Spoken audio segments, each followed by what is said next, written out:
Hi friends, welcome to the channel 11. ఈరోజు మనం పేలపిండి తొలి ఏకాదశి స్పెషల్ పేలపిండి ఎలా తయారు చేయాలో చూద్దాం. తొలి ఏకాదశి సేన ఏకాదశి అని కూడా అంటారు దీన్ని.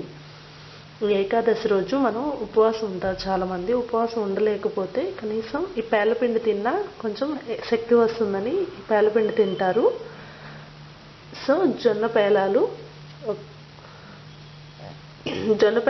అవైలబుల్ లేకపోతే మనకు. Hi friends, welcome to the channel 11.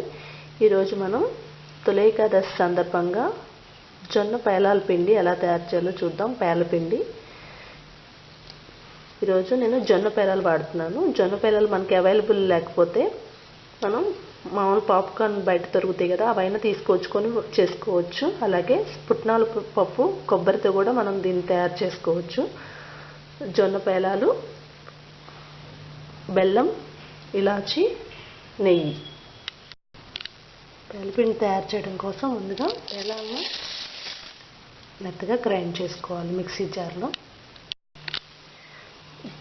పేలాలు మిక్సీ పెట్టుకున్న తర్వాత బెల్లం, తగినంత బెల్లం, మనం స్వీట్కి తగినంత మనం బెల్లం వేసుకోవచ్చు. అలాగే యాలకుల పొడి, ఒక స్పూన్ నెయ్యి వేసుకొని మరొకసారి మిక్సీ పట్టుకొని బౌల్లోకి తీసుకోవాలి. బెల్లం, నెయ్యి అంతా బాగా కలిసిపోయింది. ఇలాచీ పౌడర్ కూడా వేసుకున్నాం.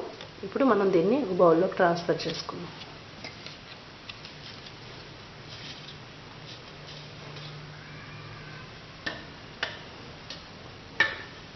ఈ విధంగా పేలపిండి రెడీ అయిపోతుంది.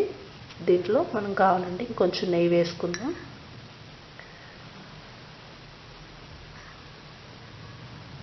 వేసి బాగా మిక్స్ చేసుకోవాలి.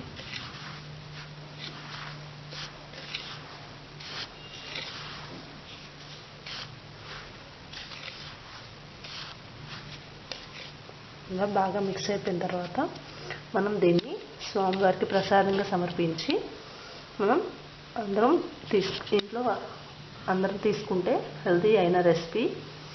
దీన్ని మనం కొంచెం పాలు, కొంచెం నెయ్యి వేసుకొని, కొంచెం డ్రై ఫ్రూట్స్ కూడా వేసుకొని లడ్డూలా కూడా చుట్టుకొని పిల్లలకు కూడా ఇవ్వచ్చు.